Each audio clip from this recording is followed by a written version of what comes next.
Video में explain करने वाला हूँ विरूपाक्ष मूवी को। शुरुआत होती है 1979 से, जहां रुद्रवन गांव की हवेली में एक आदमी और उसकी पैरालाइज बीवी एक मरी हुई बच्ची को बीच में रखकर किसी तरह की विशेष पूजा और मंत्रों का उच्चारण कर रहे होते हैं।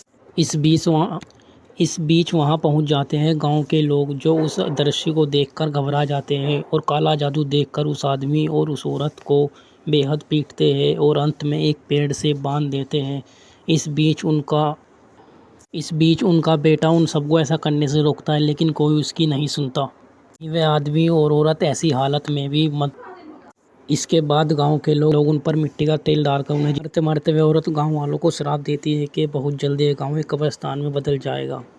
खैर, अगले दिन गांव का सरपंच और गांव के लोग मिलकर उस लड़के को एक अनाथ आश्रम में भर्ती करवाते हैं, जहां हम देखते हैं कि वो लड़का भी अपने कमरे में बैठकर खिड़की से बाहर देखकर मंत्र पढ़ता रहता है। अब सीन शिफ्ट होता है यहाँ से 12 साल, जहाँ एक आदमी रात को अपने खेत में पहरेदारी देने जाता है।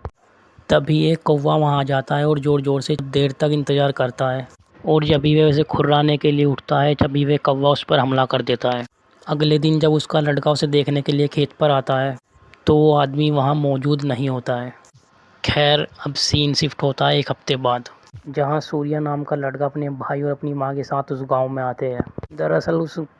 दरअसल उसकी माँ की काफ़ी ज़मीन उस गांव में होती है, जहाँ गांव वाले स्कूल बनाना चाहते हैं। इसीलिए वे उस ज़मीन को गांव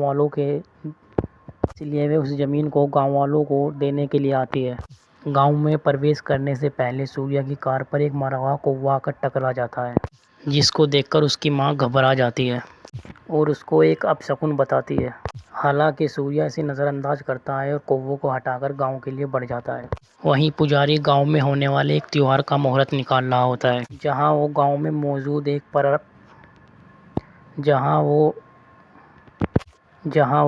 मौजूद एक प्राचीन ग्रंथ का सहारा लेता है। दरअसल उस गांव में उनके पूर्वजों द्वारा लिखा गया एक ग्रंथ होता है। उसमें हर चीज़ का समाधान लिखा होता है, लेकिन जब भी कोई समस्या या खुशी का समय आता है तो यह पुजारी उस ग्रंथ में देखकर सब कुछ पता करता है और गांव वालों को बताता है, और फिर वही बात गांव वाले भी मानते हैं।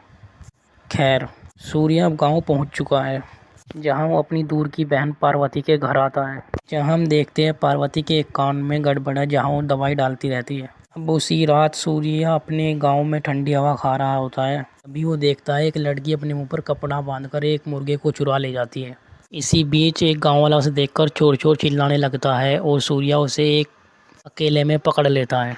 उसको चोरी ना करने के लिए कहता है। इतने में वो लड़की वहाँ से उसे चकमा देकर भाग जाती है। अगले दिन सूर्या अपनी माँ के साथ गांव के सरपंच हरीश के घर जाता है, क्योंकि उसकी माँ को ज़मीन बेचने के लिए सरपंच से मिलना ज़रूरी होता है। इतने दिनों में आने की वजह से हरीश सूर्या और उसकी माँ को खाना खाने के लिए कहता है। थोड़ी देर बाद हरीश की बेटी नंदिनी वहाँ आती है। सूर्या उसे देखकर हैरान रह जाता है, क्योंकि उस रात जिस मुर्गी चोर लड़की से सूर्या की मुलाकात हुई होती है, ऐसी खुशबू उस लड़की में से भी आ रही होती है। मौका पाकर वे सूर्या नंदिनी से रात के बारे में पूछता है। इस पर नंदिनी कहती है कि उस मुर्गे ने मेरे मुर्गे को हरा दिया था, इसलिए बदला लेने के लिए मैंने उसको चोरी किया था। सूर्या उससे उस मुर्गे के बारे में पूछता है तो नंदिनी बताती है कि उसे तो मैंने तुम्हें खुआ दिया। बातों ही बातों में एक दूसरे के करीब आ जाते हैं। अगले सीन में हम एक डॉक्टर को देखते हैं, जो कि नंदिनी को इंजेक्शन देने आता है, क्योंकि उसे बचपन से ही मिर्गी की बीमारी थी। हर हफ्ते इंजेक्शन लगाना जरूरी था। खैर, अब सीन शिफ्ट होता है उसी बूढ़े पर जिस पर कौवे का हमला हुआ था, जो एक हफ्ते से गायब था। देखकर ऐसा लगता है कि ये आदमी किसी अजीबोगरीब बीमारी से ग्रस्त है। वहीं दूसरी तरफ हम देखते हैं कुमार नाम के लड़के को, जो किसी दूसरे गांव से इस गांव में अपनी प्रेमिका सुधीसा मिलना आता है। दरअसल सुधा नंदिनी के घर में काम करने वाले मिलने के लिए। अब हम देखते हैं सूर्य की माँ को, जो पार्वती को अपना पुराना घर ऐसे ही दे देती है। वो कहती है कि इस गांव में मेरे बच्चे रहे कि नहीं, तो मैं इस घर का क्या करूँगी। तुम यहाँ रहती हो, इसलिए मैंने यह मकान तुम्हारे नाम कर दिया है। इस मौके पर नंदिनी भी पार्वती के घर मौजूद होती है, जो सूर्या की माँ की दरिया दिली को देखकर इमोशनल हो जाती है। सूर्या की माँ नंदिनी को उसके घर छोड़ने के लिए कहती है, जहाँ रास्ते में सूर्या नंदिनी से अपने प्यार का इजहार कर देता है, लेकिन नंदिनी उसके इस प्यार को ठुकरा देती है। ऐसा नहीं था कि सूर्य से प्यार नहीं करती, लेकिन वो उस गांव को छोड़ना नहीं चाहती थी। खैर, अगले दिन गांव का त्योहार आता है, जहां उस गांव के साथ साथ दूसरे गांव के लोग भी वहां इकट्ठा होते हैं। इस बीच वहाँ वो बूढ़ा आदमी आ जाता है। उसे देखकर लगता है कि जैसे वो किसी और के काबू में हो। गांव वाले उसे देखकर हैरान रह जाते हैं। क्योंकि वे उसे पिछले एक हफ्ते से ढूंढ रहे थे। इसके बाद वो खून की उल्टियाँ करता हुआ मंदिर में जाता है और जहाँ उसकी मौत हो जाती है। सभी लोग ये देखकर बेहद डर जाते हैं, क्योंकि पूजा के दिन ये सब होना एक बहुत बड़ा अनर्थ होता है। पुजारी वो ग्रंथ मंगवाता है और समस्या का हल निकालता है। तो हो गया है। वो कहता है कि इस आदमी के मरने से मंदिर अपवित्र हो गया है और गांव में भी मनुष्य साया छा गया है। इस गांव में एक हफ्ते तक हर आदमी का आना जाना बंद करना होगा। पूजा के बाद गांव की सीमा पर एक रेखा किया जाएगा। कोई भी आदमी ना उस घेरे के बाहर जाएगा और ना ही उसके अंदर आएगा। इसीलिए जो लोग गांव से बाहर जाना चाहते हैं वो चले जाए, क्योंकि हम इस विधि को कल से शुरू करेंगे। पुजारी के संदेश के बाद गांव का सरपंच गांव वालों को एक हफ्ते का इस हफ्ते तक किसी को खाने की परेशानी ना हो। इसी वजह से सूर्या की माँ भी अब वहाँ से जाने का फैसला करती है। लेकिन जाने से पहला सूर्या नंदिनी से मिलना चाहता था, लेकिन अब इतना वक्त नहीं था। वहीं नंदिनी भी सूर्या से दूर होने के बारे में सोच रही होती है, तभी उसे मिर्गी का दौरा पड़ जाता है। हरीश अपनी लड़की को इस हालत में देखकर तब डॉक्टर को बुलाता है, लेकिन उस डॉक्टर के पास वो इंजेक्शन खत्म हो गया। तभी वो अपने क्लिनिक पर उस इंजेक्शन को लाने के लिए सूर्या अपनी माँ और अपने भाई के साथ गांव से निकल चुका होता है। वहीं उसे रास्ते में एक आदमी मिलता है जहां उसका एक्सीडेंट हुआ था। पूछने पर उसे पता चलता है कि वही आदमी होता है जो नंदिनी के लिए इंजेक्शन ले जा रहा था। इसीलिए सूर्या फौरन इंजेक्शन लेकर गाँव की तरफ निकल जाता है। जैसे ही वो गाँव में कदम रखता घेरा बांध रहा होता है। जब तक डॉक्टर नंदिनी को इंजेक्शन लगाता है, जब तक पुजारी उस गांव को घेरे से पूरा कवर कर देता है। इस कारण अब सूर्या गांव से बाहर नहीं जा सकता था और उसे एक हफ्ते के लिए वहीं रहना पड़ता है। उसी रात सुधा उस गांव से भागने के लिए प्लान बनाती है, क्योंकि कुमार और वे शहर जाकर अपनी नई जिंदगी शुरू करना चाहते थे। खैर, रात को सुधा उस गाँव की सीमा को तोड़कर रेलवे स्टेशन पर पहुँच जाती है, जहाँ कुमार उसका इंतजार कर रहा था। ट्रेन आने से पहले दोनों अपने फ्यूचर के बारे में बात करने लगते हैं। जिस बीच बातों में कुमार ट्रेन की पटरी पर चला जाता है और एक ट्रेन उसे कुचल देती है। सुधा देखकर अपना होश खो बैठती है। वो बेसुध हालत में अब दिखती है। जैसे ही गांव में एंटर करती है, पूरे गांव की मिसालें एक साथ बुझ जाती हैं, जैसे किसी साई ने उस गांव को घेर लिया हो। खैर, सुधा अब गाँव की भीड़ में पहुंचती है, जहां वो अपने मुंह को एक छत्ते में डाल देती है।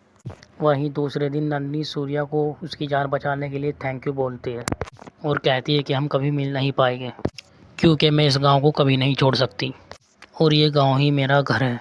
जिसके बाद वो एक लॉकेट निकाल कर सूर्या के गले में डालती है और कहती है कि रॉकेट तुम्हारे पास रहेगा, और कहती है कि ये मेरी निशानी है जो हमेशा तुम्हारे दिल के पास रहेगी, इसीलिए समझ लेना कि मैं तुम्हारे पास ही हूँ। खैर, उसी रात पार्वती अपने लड़के को कुछ पढ़ा रही होती है, तभी उसे कुछ आवाज़ आती है। वो जाकर देखती है तो उसे एक बूढ़ा आदमी देखता है जिसका नाम सूर्य होता है। जिस पर वो पूछती है, सूर्य भाई क्यों रो रहे हो? लेकिन सूर्य कुछ नहीं कहता और चाकू से अपनी गर्दन काट लेता है। ये देखकर पार्वती चीखने लगती है, जिसके बाद गांव के लोग वहां इकट्ठा हो जाते हैं। सभी को लगता है कि सूर्य के ऊपर कर्ज था, शायद इसीलिए उसने आत्महत्या कर ली हो, क्योंकि 8 दिनों तक वो काम पर जाकर पैसे नहीं कमा सकता था। खैर, अगले दिन पार्वती अजीब सा बिहेव करने लगती है, जिससे ऐसा लगता है कि वो अपने होश में ना हो। उसी बीच वो अपने कान में बड़ी सी सुई डालकर आत्महत्या कर लेती है। उसकी मौत को देखकर पूरा गांव बेहद दुखी होता है, क्योंकि एक दिन में गांव वाले ने 2 मौतें देख ली थी और ऊपर से गांव वाले गांव में होने वाली अजीबोगरीब घटनाओं से भी डर रहे थे।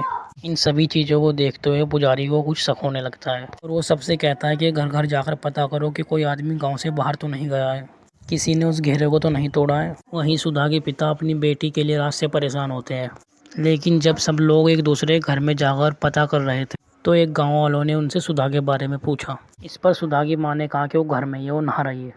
जिसके बाद गांव के लोग वहां से चले जाते हैं। वहीं पार्वती के अंतिम संस्कार के लिए गांव वाले लोग गांव से बाहर नहीं जा सकते थे।